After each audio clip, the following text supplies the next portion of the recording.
नमस्ते।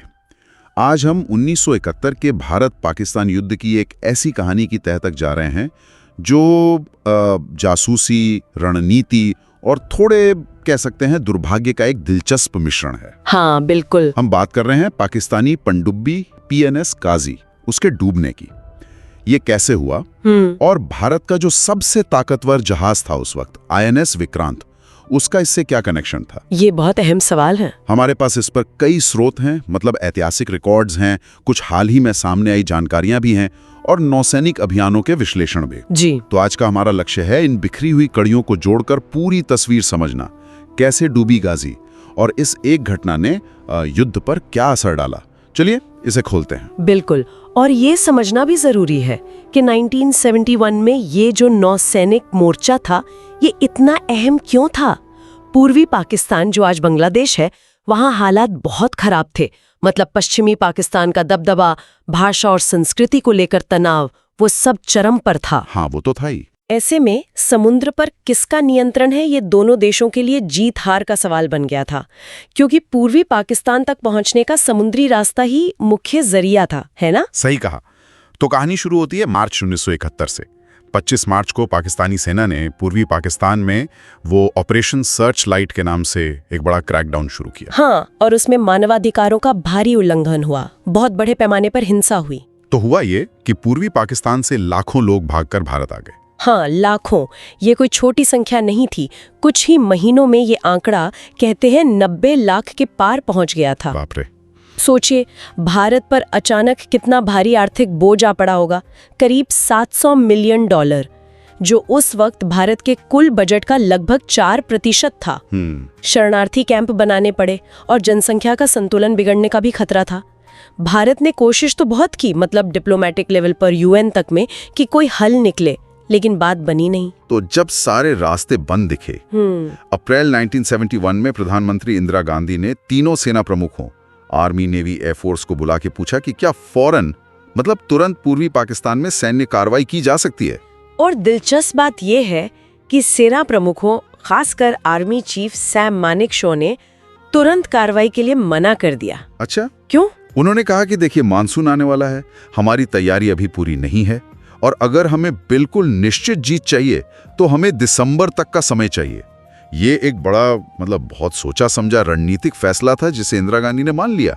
तो ये जो 6-7 महीने मिले तैयारी के लिए, इनका इस्तेमाल फिर पाकिस्तान को कमजोर करने के लिए किया गया, है ना? बिल्कुल। पाकिस्तान की सेना और सप्लाई पश्चिमी पाकिस्तान से पूर्वी पाकिस्तान तक या तो हवाई रास्ते से आ सकती थी या समुद्री रास्ते से, और हवाई रास्ता तो भारत ने पहले ही बंद कर दिया था, अप्रैल में ही। हाँ, 1 अप्रैल 1971 को ही भारत ने अपना एयर स्पेस पाकिस्तान के लिए बंद कर दिया था। तो बचा फिर समुद्री रास्ता। पाकिस्तान की सारी रसद, हथियार, सैनिक, सब कुछ इसी रास्ते से पूर्वी पाकिस्तान पहुंच रहे थे। Navy chief admiral SM Nanda का मानना था कि अगर इस समुद्री रास्ते को भी काट दिया जाए तो पूर्वी पाकिस्तान एकदम अलग थलग पड़ जाएगा और दिसंबर में जीत आसान हो जाएगी। लेकिन सीधे पाकिस्तानी जहाजों पर हमला करना मतलब युद्ध छेड़ना होता है। हाँ, और भारत उस समय वो नहीं चाहता था।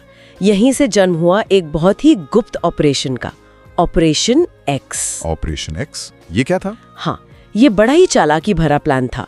मई 1971 में पश्चिम बंगाल में प्लासी के पास एक गुप्त जगह, कोड नेम था C2P, वहाँ एक कैंप बनाया गया। प्लासी के पास? हाँ, लेफ्टिनेंट कपिल मोहन और लेफ्टिनेंट दास गुप्ता जैसे युवा अफसरों को जिम्मेदारी सौंपी गई।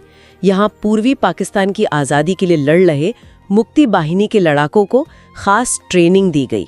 अच्छा, किस तरह की ट्रेनिंग? उन्हें सिखाया गया कि कैसे रात के अंधेरे में पानी के नीचे तैरकर दुश्मन के जहाज़ों तक पहुँचना है, और उन पर वो जो मैग्नेटिक लिम्पिट माइंस होती हैं, हाँ, जो चिपक जाती हैं। बिल्कुल चुंबक की तरह जहाज की बॉडी से चिपक जाती हैं और फिर टाइमर या रिमोट से फटती हैं, वो लगाना सिखाया गया।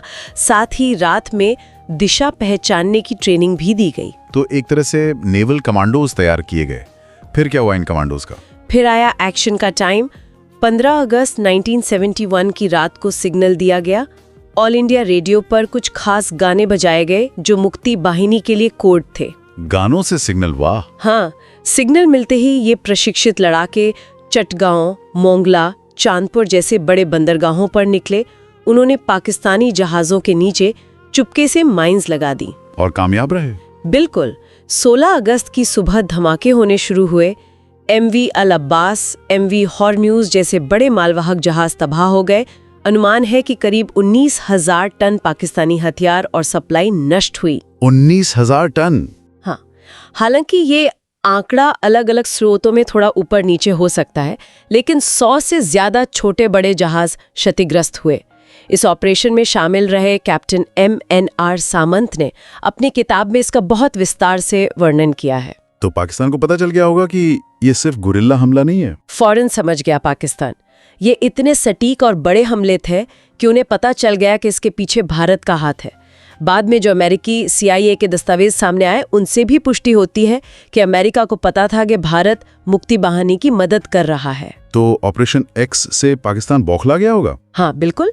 उसने जवाबी कार्रवाई के मूड में कराची और आसपास के एयरबेस पर अपने लड़ाकू विमान और नौसैनिक जहाज तैनात करने शुरू कर दिए। ये खुफिया जानकारी जब भारतीय नौसेना मुख्यालय पहुंची तो चिंता बढ़ गई। किस बात की चिंता? चिंता ये थी कि कहीं पाकिस्तान, जैसे अमेरिका के पर्ल हार्बर पर जापान ने हमला किया था, वैसा कोई अचानक बड़ा हमला न कर दे। और निशाना कौन होता? भारत का सबसे कीमती नौसैनिक निशाना INS विक्रांत। INS विक्रांत, इसकी क्या खासियत थी उस समय? विक्रांत भारत का इकलौता एयरक्राफ्ट कैरियर था। समझिए कि समुद्र में चलता फिरता एक छोटा एयरबेस जिस पर 20-25 लड़ाकू विमान तैनात हो सकते थे। ये अकेले ही युद्ध का पासा पलट सकता था, खासकर पूर्वी पाकिस्तान के तट पर। लेकिन सुना है उसमें कुछ दिक्कतें भी थीं। हाँ बिल्कुल, उसके साथ कुछ गंभीर तकनीकी दिक्कतें थीं। उसका जो एयरक्राफ्ट लॉन्च करने वाला कैटापुल्ट सिस्टम था, वो पुराना और कह सकते हैं अविश्वसनीय था। और सबसे बड़ी समस्या थी उसके बॉयलर्स में। उनके वाटर ड्रम में क्रैक थे, दरारें थीं जिन्हें बदलने की जरूरत थी। पार्ट्स ब्रिटेन से आने थे और इसमें 3-4 साल लग सकते थे। ओह, तो ऐसी हालत में उसे युद्ध में उतारना तो बहुत बड़ा जोखिम था। बिल्कुल, इसीलिए नेवी के अंदर 2 मत थे। कुछ का मानना था कि विक्रांत को सुरक्षित रखना चाहिए, इसे युद्ध में नहीं झोंकना चाहिए। लेकिन नेवी चीफ एडमिरल नंदा और वाइस एडमिरल कृष्णन, जो बाद में ईस्टर्न नेवल कमांड के चीफ बने, और वाइस एडमिरल हीरा नंदानी जैसे अधिकारी अड़े हुए थे कि विक्रांत हमारा ट्रम्प कार्ड है, इसे इस्तेमाल करना ही होगा। उन्होंने भरोसा दिलाया कि देसी जुगाड़ से ही सही इसे लड़ने लायक बना देंगे। और उन्होंने कर दिखाया। हाँ, मुंबई के नेवल डॉकयार्ड में उसकी तेजी से मरम्मत की गई। फिर उसे बेहद गुपचुप तरीके से पहले कोची ले जाया गया और फिर वहां से पूर्वी तट पर, यानी बंगाल की खाड़ी में। और वहां भी उसे छिपाकर रखा गया होगा। हाँ बिल्कुल, वहां भी उसे लगातार मूव करते रहे, मद्रास, विशाखापट्टनम, पोर्ट ब्लेयर के बीच। अंत में इसे और सुरक्षित रखने के लिए अंडमान निकोबार द्वीप समूह के पास एक अनजान गुप्त जगह पर रखा गया, जिसे कोड नेम दिया गया पोर्ट एक्सरे। Port x ray? हाँ, ये जगह आबादी से दूर थी, पानी साफ था, जिससे दुश्मन पनडुब्बी का पता लगाना आसान होता। तो जब पाकिस्तान को भनक लगी कि विक्रांत पूर्वी तट पर आ गया है, हाँ, तो उनकी चिंता बढ़ गई। हवाई रास्ता बंद, समुद्री सप्लाई लाइन पर ऑपरेशन एक्स के हमले हो रहे थे और अब विक्रांत का खतरा। उन्हें लगा कि अगर विक्रांत ने नौसैनिक नाकाबंदी कर दी तो पूर्वी पाकिस्तान पूरी तरह कट जाएगा। और यही पाकिस्तान ने फैसला किया कि INS विक्रांत को डुबोना होगा। और इस काम के लिए उनके पास क्या था? इस काम के लिए उनके पास सिर्फ एक ही हथियार था, PNS गाजी। पाकिस्तान के पास उस समय 4 पनडुब्बियां थीं, लेकिन हैंगोर, मैंग्रो और शुशुक ये फ्रांस से मिली छोटी दूरी की पनडुब्बियां थीं। केवल गाजी ही अमेरिका से मिली लंबी दूरी की पनडुब्बी थी, जो कराची से बंगाल की खाड़ी तक पहुंचकर विक्रांत पर हमला कर सकती थी। गाजी का भी अपना इतिहास है ना? हाँ, ये पहले अमेरिकी नौसेना में USS डियाब्लो के नाम से सेवा दे चुकी थी। 1961 में जब भारत को ब्रिटेन से INS विक्रांत मिला तो उसे काउंटर करने के लिए अमेरिका ने 1963 में डियाब्लो को पाकिस्तान को लीज पर दे दिया। पाकिस्तान ने इसका नाम रखा PNS गाजी। लेकिन अभी आपने कहा कि गाजी की अपनी हालत भी कुछ ठीक नहीं थी। बिल्कुल, ये एक पुरानी पनडुब्बी थी। इसके टॉर्पीडो जो मार्क 14 थे, वो भी पुराने और अविश्वसनीय माने जाते थे। बल्कि मिशन पर भेजे जाने से कुछ ही हफ्ते पहले एक पेट्रोलिंग के दौरान इसमें कुछ मैकेनिकल खराबी आ गई थी और इसे बीच रास्ते से वापस बुलाना पड़ा था। तो पाकिस्तानी नेवी के लोग इसे भेजने के हक में नहीं थे? कई अधिकारी नहीं थे। उन्हें लग रहा था कि इतने लंबे और खतरनाक मिशन पर इसे भेजना ठीक नहीं है। लेकिन पाकिस्तानी आला कमान ने फैसला ले लिया था। हाँ, सितंबर 1971 तक ये तय हो चुका था। नौसेना की चिंताओं को दरकिनार कर दिया गया। अब सवाल था विक्रांत के लोकेशन का पता लगाना। वो कैसे पता चली? कहा जाता है, और ये कितना सच है कहना मुश्किल है, कि इसके लिए एक पश्चिमी देश के विमान की मदद ली गई। उस विमान ने मद्रास के पास तकनीकी खराबी का बहाना बनाकर इमरजेंसी लैंडिंग की इजाजत मांगी। भारत मना नहीं कर पाया। लैंडिंग के बाद विमान ने मरम्मत के बहाने आसपास उड़ान भरी, विक्रांत की तस्वीरें ली और लोकेशन की जानकारी जुटाई और पाकिस्तान को दे दी। अच्छा, ये जानकारी कितनी सटीक थी ये कहना मुश्किल है, पर पाकिस्तान को लगा कि उन्हें विक्रांत की लोकेशन मिल गई है मद्रास के पास। तो फिर गाजी को रवाना किया गया। हाँ, 8 नवंबर 1971 को कमांडर जफर मोहम्मद खान को गाजी का कमांडिंग ऑफिसर बनाकर ये मिशन सौंपा गया। जफर खान 1965 की जंग में भी गाजी पर टॉर्पीडो ऑफिसर रह चुके थे। 14 नवंबर को पीएनएस गाजी 93 क्रू मेंबर्स के साथ कराची से अपने आखिरी सफर पर निकले। 93 लोग थे उसमें। हाँ, जिनमें 11 अफसर थे। मिशन इतना गुप्त था कि कमांडर जफर के अलावा शायद ही किसी को ठीक ठीक पता था कि उन्हें करना क्या है।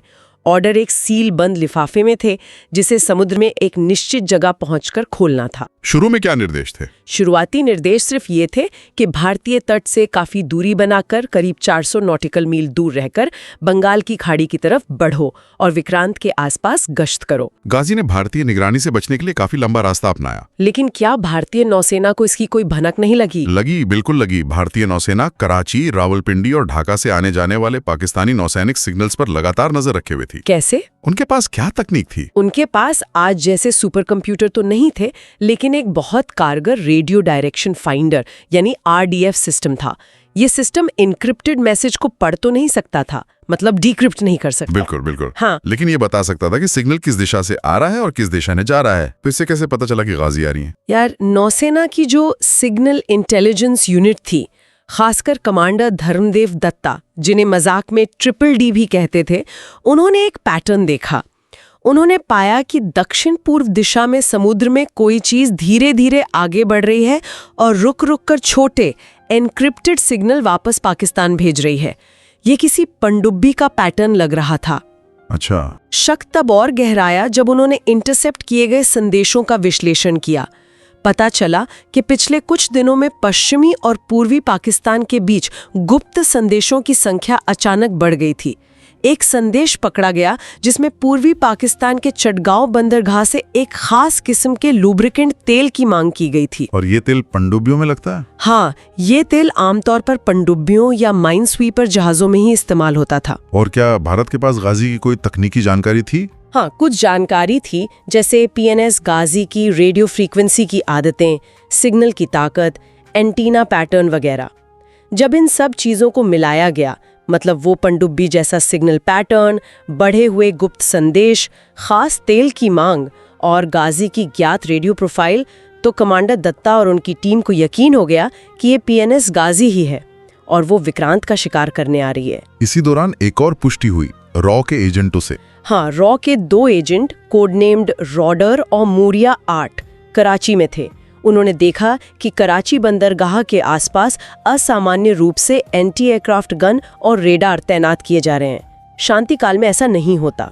इससे साफ था कि पाकिस्तान जंग की तैयारी कर रहा है। उधर गाजी अपना सफर जारी रखे हुए थी। हाँ, पीएनएस गाजी अपना लंबा सफर तय करती हुई 19 नवंबर 1971 को श्रीलंका के त्रिंकोमाली बंदरगाह के पास पहुंची। वहां उसने गुप्त रूप से ईंधन भरा और शायद कुछ जरूरी रखरखाव भी किया। यहाँ तक वो करीब 4000 किलोमीटर से ज्यादा की यात्रा कर चुकी थी। और यहीं कमांडर जफर ने वो सीलबंद लिफाफा खोला होगा। हाँ, बिल्कुल। लिफाफे पर लिखा था ओपन एट हाई सीज, खुले समुद्र में खोले। अंदर 2 मुख्य काम थे। क्या थे वो? पहला, मद्रास यानी चेन्नई के पास जाओ और INS विक्रांत को ढूंढकर डुबो दो। दूसरा, जो बैकअप प्लान था, अगर विक्रांत को डुबोना संभव न हो तो विशाखापट्टनम यानी वाइजैग बंदरगाह के बाहर माइंस बिछा दो ताकि भारतीय जहाजों को नुकसान पहुंचे।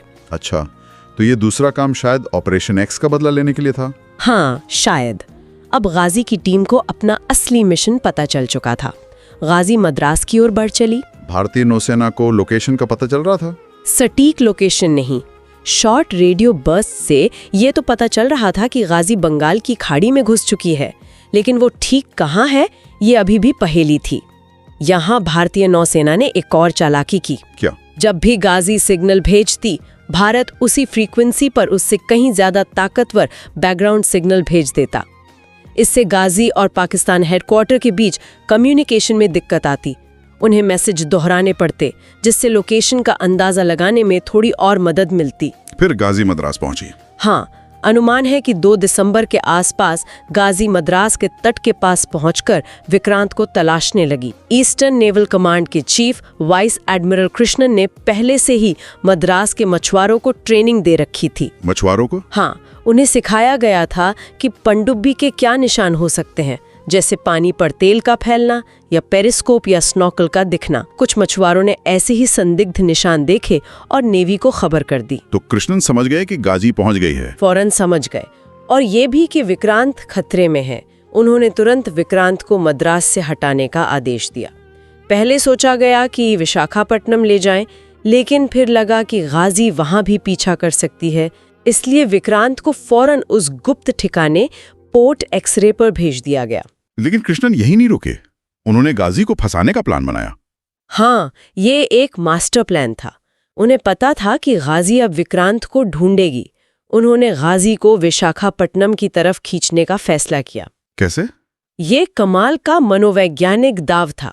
उन्होंने जानबूझकर भारतीय नौसेना के रेडियो कम्युनिकेशन पर ऐसे आसान कोड्स का इस्तेमाल शुरू किया जिन्हें पाकिस्तानी खुफिया एजेंसी आसानी से पकड़ और समझ सके। अच्छा। इन संदेशों से ऐसा आभास दिया गया कि विक्रांत मद्रास से विशाखापट्टनम जा रहा है। सिर्फ रेडियो संदेशों से नहीं, एक और बड़ा नाटक किया गया। विशाखापट्टनम बंदरगाह के अधिकारियों को आदेश दिया गया कि वे भारी मात्रा में ताज़ी सब्जियों और राशन का ऑर्डर दें, इतना ज्यादा कि लगे जैसे किसी बहुत बड़े जहाज मतलब विक्रांत के क्रू के लिए तैयारी हो रही हो। हाँ, सब्जियों का ऑर्डर। हाँ, ये खबर विशाखापट्टनम में फैल गई। जाहिर है वहां मौजूद पाकिस्तानी जासूसों ने ये खबर अपने हेडक्वार्टर तक पहुंचा दी और पाकिस्तान झांसे में आ गया पूरी तरह। 25 नवंबर 1971 को पाकिस्तानी नौसेना मुख्यालय से गाजी को एक एन्क्रिप्टेड मैसेज भेजा गया।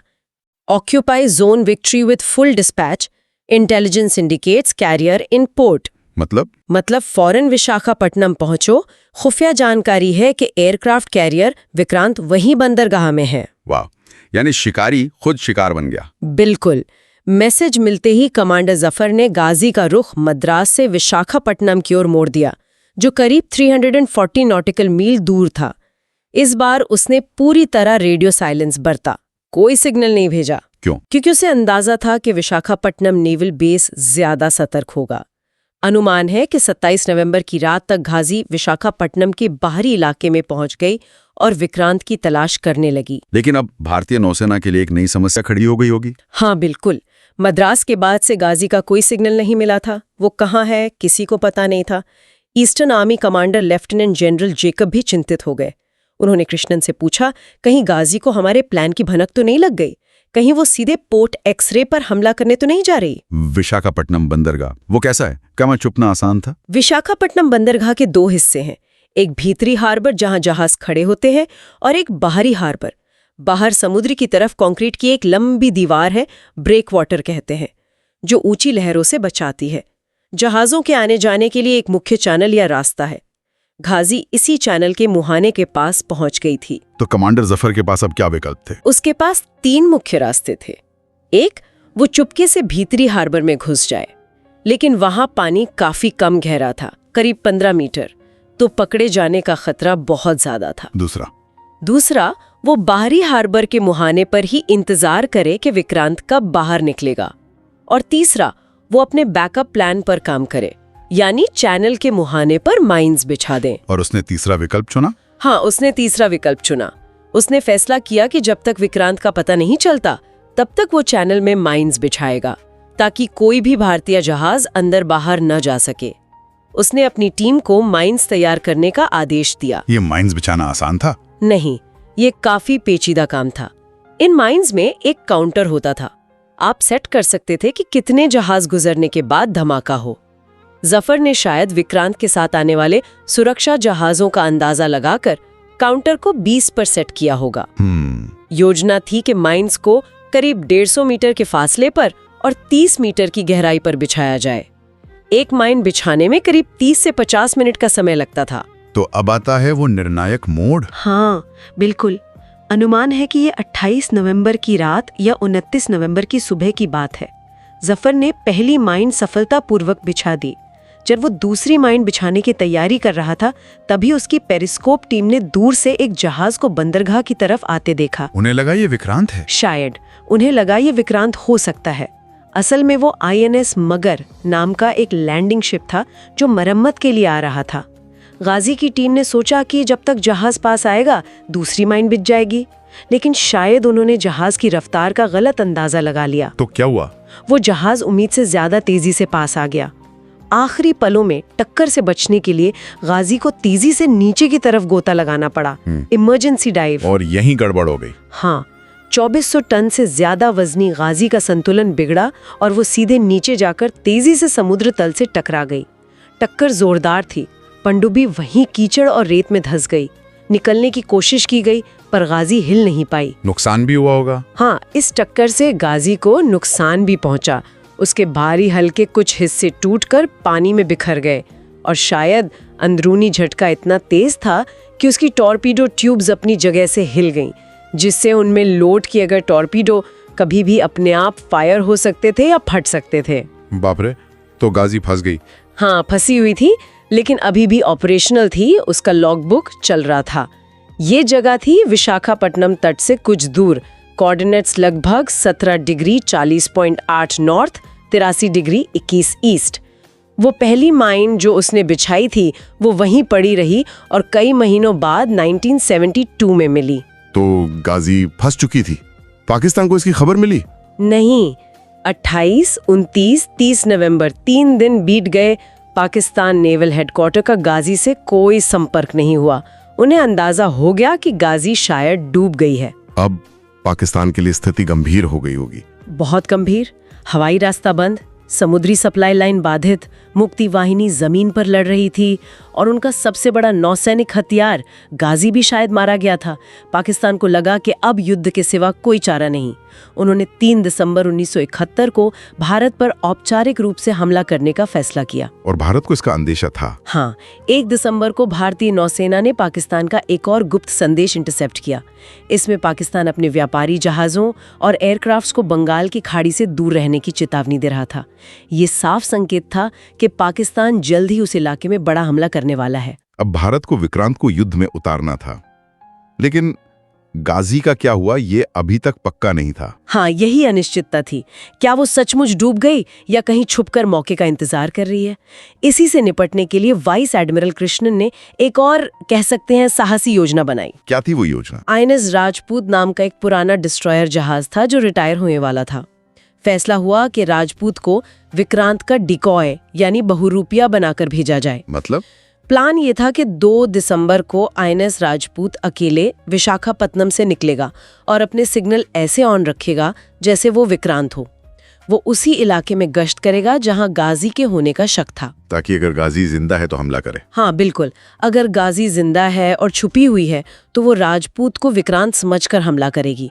जाहिर है ये राजपूत और उसकी क्रू के लिए एक आत्मघाती मिशन जैसा था। तो राजपूत के कैप्टन इंदर सिंह ने ये जोखिम उठाया? हाँ, जब कैप्टन इंदर सिंह को ये प्लान बताया गया तो उन्होंने बिना झिझक हामी भर दी। कहा जाता है कि उन्होंने कहा, मैं वापस आऊं या ना आऊं, INS राजपूत जरूर वापस आएगा। वाह! राजपूत ने हाई वॉल्यूम सिग्नल के साथ अपनी यात्रा शुरू की। यहाँ तक कि कृष्णन ने मद्रास पोर्ट के एक ब्रिटिश ऑफिसर कैप्टन डकवर्थ को ओपन रेडियो चैनल पर कॉल करके कहा कि विक्रांत आ रहा है, उसके लिए जगह खाली रखो। डकवर्थ हैरान रह गए कि कृष्णन इतनी बड़ी सुरक्षा चूक कैसे कर सकते हैं। उन्हें नहीं पता था कि यह सब नाटक है। और गाजी की तरफ से कोई हरकत हुई? नहीं। राजपूत काफी देर तक गश्त करता रहा, लेकिन गाजी की तरफ से कोई हरकत नहीं हुई। इसी बीच वो धातु के टुकड़े मिले? हाँ, विशाखापत्तनम के पास के मछुआरों को समुद्र में बहते हुए कुछ धातु के टुकड़े मिले। ये वही टुकड़े थे जो गाजी के समुद्र तल से टकराने पर टूटे थे। मछुआरों ने वो टुकड़े नेवी को सौंप दिए। कृष्णन ने उनकी जांच करवाई। पता चला कि वो टुकड़े बनावट और मटेरियल के हिसाब से पीएनएस गाजी के ही हो सकते हैं। तो अब कृष्णन को यकीन हो गया। हाँ, अब कृष्णन को लगभग यकीन हो गया कि गाजी डूब चुकी है। उन्होंने राजपूत को वापस बुला लिया। आईएनएस विक्रांत को सुरक्षित रूप से पोर्ट एक्सरे से निकालकर बंगाल की खाड़ी में तैनात कर दिया गया और 3 दिसंबर को पाकिस्तान ने पश्चिमी मोर्चे पर भारतीय एयरबेस पर हमला कर दिया, जिसके साथ ही 1971 का युद्ध औपचारिक रूप से शुरू हो गया। लेकिन कहानी अभी खत्म नहीं हुई थी, राजपूत का रोल अभी बाकी था। हाँ बिल्कुल। 3 दिसंबर की देर रात करीब 11:40 बजे आईएनएस राजपूत विशाखापट्टनम के रास्ते वापस लौट रहा था ताकि पूर्वी नौसैनिक बेड़े में शामिल हो सके। जब वो उसी जगह के पास से गुजरा जहां गाजी फंसी हुई थी, तो उसके सोनार ऑपरेटर ने पानी के अंदर से आ रही हल्की वाइब्रेशंस यानी कंपन और प्रेशर डिस्टर्बेंस पकड़ी। ये शायद फंसी हुई गाजी से आ रही होंगी जो निकलने की कोशिश कर रही होगी या जिसके अंदर सिस्टम अभी भी काम कर रहे होंगे। युद्ध तो शुरू हो चुका था। हाँ। तो राजपूत ने क्या किया? कोई रिस्क नहीं लिया जा सकता था। कैप्टन इंदर सिंह ने फौरन उसी लोकेशन पर 2 डेप्थ चार्ज फायर करने का आदेश दिया। डेप्थ चार्ज पानी के अंदर फटने वाले बहुत शक्तिशाली बम होते हैं जो पनडुब्बियों को नष्ट करने के लिए इस्तेमाल होते हैं। तो डेप्थ चार्ज फटे और फिर जोरदार धमाके हुए। कहा जाता है कि धमाके इतने शक्तिशाली थे कि विशाखापत्तनम के तट पर कुछ घरों में हल्के झटके महसूस हुए। समुद्र में भारी हलचल हुई। और गाजी का क्या हुआ? इसके बाद शायद गाजी के अंदर जो टॉर्पीडो ट्यूब्स पहले से क्षतिग्रस्त थीं, वो इस धमाके के झटके से अपने आप फायर हो गईं या फट गईं। उनकी भी आवाज आई। कुछ देर बाद राजपूत के सोनार ऑपरेटर ने कंफर्म किया कि जहां से वाइब्रेशंस आ रही थीं, वो जगह अब पूरी तरह शांत हो गई है। कैप्टन सिंह ने इसकी रिपोर्ट एडमिरल कृष्णन को भेज दी और राजपूत आगे बढ़ गया। और अगली सुबह सबूत मिले? हाँ, अगली सुबह यानी 4 दिसंबर को उसी इलाके में मछली पकड़ रहे मछुआरों को कुछ लाइफ जैकेट्स तैरती हुई मिली। उन पर लिखा था यूएसएस डियाब्लो, गाजी का पुराना अमेरिकी नाम। अब शक पुख्ता हो गया। इसके बाद गोताखोर भेजे गए होंगे। बिल्कुल। भारतीय नौसेना ने आईएनएस अक्षय और अपनी क्लियरेंस डाइविंग टीम सीडीटी के गोताखोरों को उस लोकेशन पर भेजा। उनके पास गाजी की तस्वीरें थीं। 4 और 5 दिसंबर को गोताखोरों ने नीचे जाकर मलबे की जांच की और तस्वीरों से मिलान किया। 5 दिसंबर की सुबह उन्होंने पुष्टि कर दी कि ये मलबा पीएनएस गाजी का ही है। अंदर से क्या मिला? अंदर से गाजी के क्रू मेंबर्स के शव मिले। साथ ही कई महत्वपूर्ण चीजें बरामद हुईं, जैसे गाजी की नेविगेशन और ऑपरेशनल लॉगबुक्स, एक घड़ी जो 12:15 पर रुकी हुई थी, शायद राजपूत के हमले या अंदरूनी धमाके का समय। कुछ गुप्त कोड, बुक स्क्रू के पहचान पत्र और एक हाइड्रोग्राफिक कलेक्शन बुक जिस पर साफ साफ पीएनएस गाजी लिखा था। ऑपरेशनल लॉग से ये भी पता चला कि गाजी समुद्र तल से टकराने के बाद भी कुछ समय तक एक्टिव थी। इन सभी सबूतों का विश्लेषण करने के बाद पूरी कहानी परत दर परत सामने आ गई।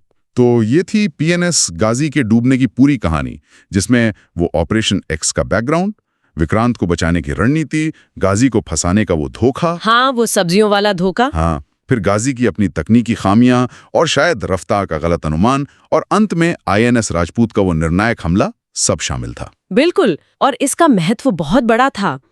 गाजी के डूबने से आईएनएस विक्रांत के लिए सबसे बड़ा खतरा खत्म हो गया। इसके बाद विक्रांत ने बंगाल की खाड़ी में खुलकर ऑपरेशन किए, पूर्वी पाकिस्तान की नौसैनिक नाकाबंदी की, वहां पाकिस्तानी सेना की सप्लाई लाइन पूरी तरह काट दी और बंदरगाहों पर बमबारी भी की। हाँ, छठगांव और कॉक्स बाजार जैसे बंदरगाहों पर बमबारी की। इसने युद्ध के नतीजे पर बहुत गहरा असर डाला और अंततः पूर्वी पाकिस्तान में पाकिस्तानी सेना के वो जो 93,000 सैनिकों का ऐतिहासिक आत्मसमर्पण हुआ, उसका रास्ता तैयार किया। वाकई एक पनडुब्बी का डूबना कितना निर्णायक साबित हुआ। हाँ, और यहाँ सोचने वाली बात यह है कि ये पूरा प्रकरण दिखाता है कि समुद्र में लड़ी जाने वाली जंग सिर्फ जहाजों और हथियारों की ताकत का खेल नहीं है। इसमें इंटेलिजेंस यानी खुफिया जानकारी, काउंटर इंटेलिजेंस, मनोवैज्ञानिक युद्ध, धोखा और यहाँ तक कि किस्मत, संयोग या एक छोटी सी मानवीय भूल का भी कितना बड़ा रोल हो सकता है। बहुत दिलचस्प। तो आज के लिए हमारे श्रोताओं के लिए अंतिम विचार, जरा सोचिए, अगर गाजी उस रात समुद्र तल से टकराकर फंसी ना होती, या अगर भारत का वो सब्जियों वाला धोखा नाकाम हो जाता, या अगर राजपूत उस रात उस जगह से ना गुजरता, तो 1971 की युद्ध का इतिहास शायद कुछ और होता। ये सोचने के लिए एक दिलचस्प सवाल है ना? बिल्कुल, सोचने वाली बात है।